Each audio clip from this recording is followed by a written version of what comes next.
Hello everybody, I am a Bangladeshi medical graduate.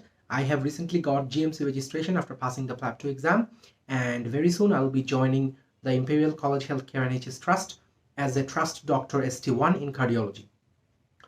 In this video we are going to talk about NHS Job Interview. So basically there are three types of questions in an NHS job interview.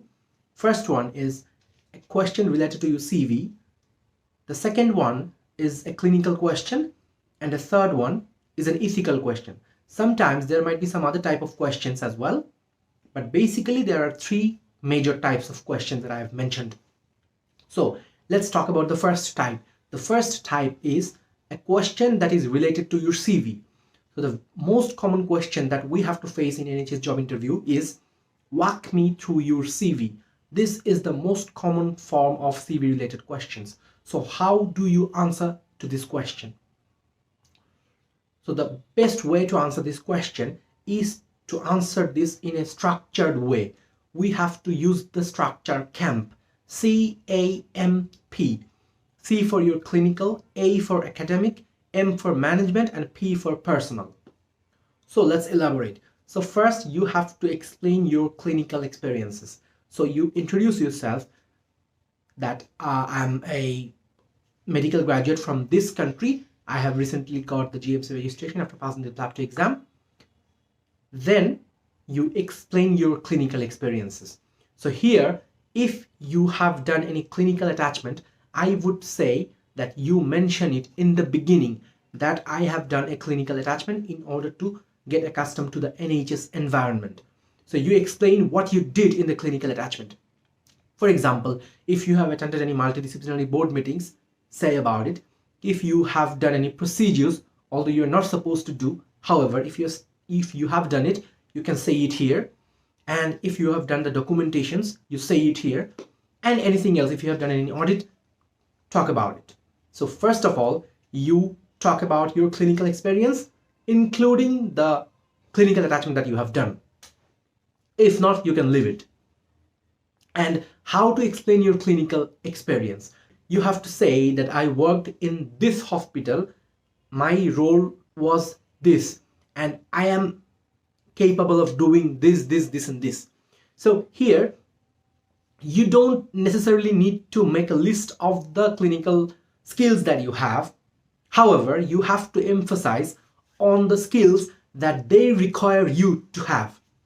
For example, you can say that you are capable of performing the FY1 level procedures, which are mentioned in the Oxford Handbook of the Foundation Program book, and you are capable of doing extensive documentation, and you can follow the consultants' ward rounds and undertake any actions that is requested by them.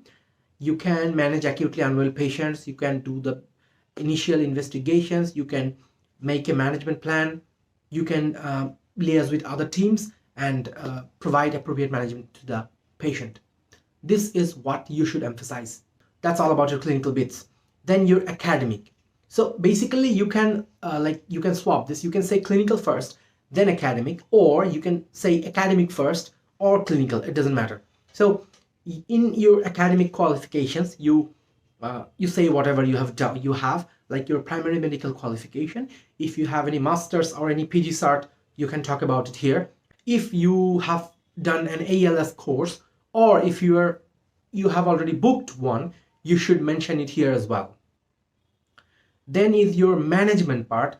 So in management part, what I think you should do is if you have done any audits, talk about it. If you have any publication, talk about it.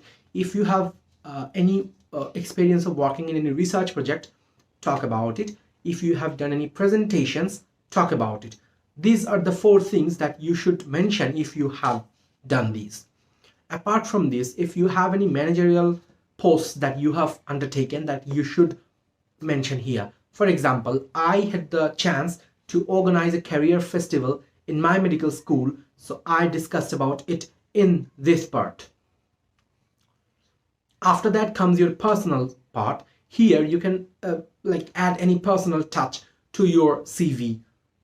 So it could be anything, it depends on the person actually. So in my case, I have a blog which I have been maintaining for 5 years. So I talked about my blog in the personal part. And in the personal part, you can also bring the trust values. So what I would say is you go to the trust website, you have a look at the trust values, and you write something that matches with yourself and talk about it in this part. That is how you do it. So this is how you answer this question. Walk me through your CV.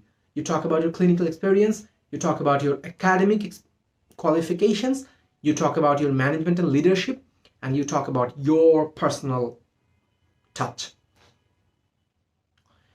In terms of the clinical experience, I would say to elaborate every clinical experience that you have. You don't necessarily need to explain or name the number of procedures that you have done or you are capable of, but you should know how to sell yourself. For example,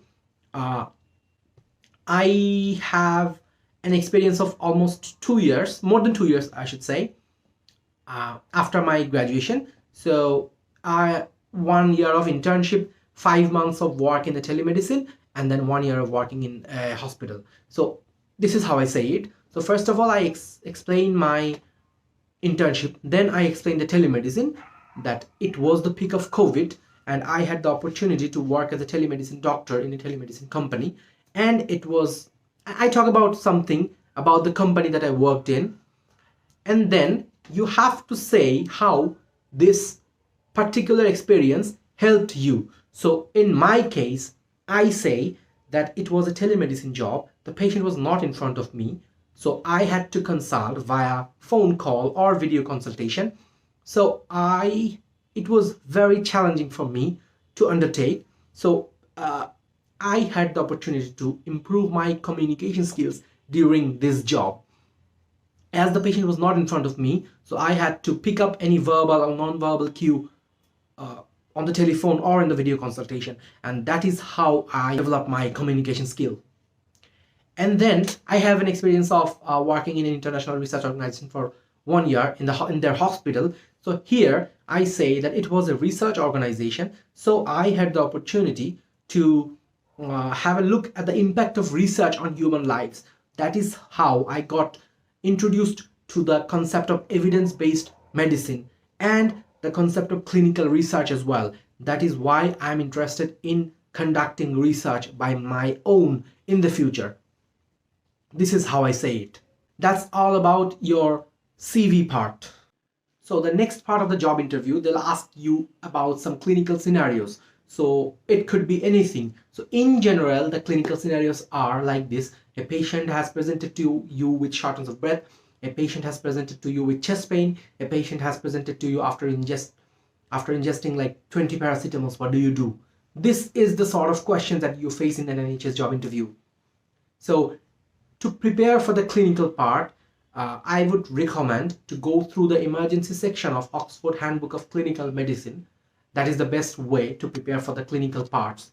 And in order to have a look at what the questions are, I will share a link down below where I'll share the questions that I face in my job interviews. You're going to have a look. And now the last part is ethical questions.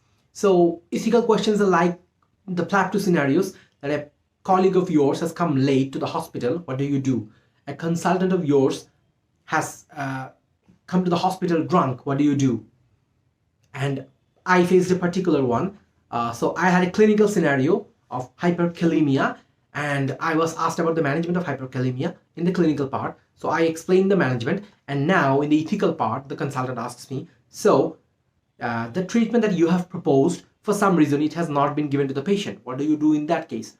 So now it has become an ethical scenario. So now I had to explain how I'm going to approach this scenario. So in here, in ethical questions, the most important thing that you should keep in mind is the patient safety. So I answered the question like this, that here the most important job for me is to make sure that the patient is all right as he's having a life-threatening condition. So the first thing that I'm going to do is I'm going to make sure that the patient receives the treatment right now, and I'm going to assess the patient again. And then I have to find out why this has happened. And I have to make sure that this doesn't happen again. So I will talk to the other members of the team, the nurses, the junior doctors, any other person who is involved with the patient management, and I'll explain it to him that this patient was having a life-threatening condition and treatment should not have been delayed. So I'll talk to them and I will make them understand that this should not be done further. So after that, I'm going to talk to the patient and to the relative of the patient and apologize to them on behalf of the team and explain what has happened. So the next task of mine would be to prevent these types of actions. For that, I'm going to inform my senior and I'm going to do an incident report so that this does not happen again. So this is how I would react in such type of scenario. So in every ethical scenario, you have to keep these things in mind. So this is how it happens. So in an NHS job interview, you face 3 types of questions. First, a question that is related to your CV. Second, a clinical scenario. And third, an ethical scenario. Apart from all this, there are some other type of questions that you might face.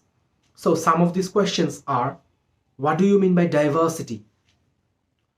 And where do you want to see yourself in like 5 years, in 10 years?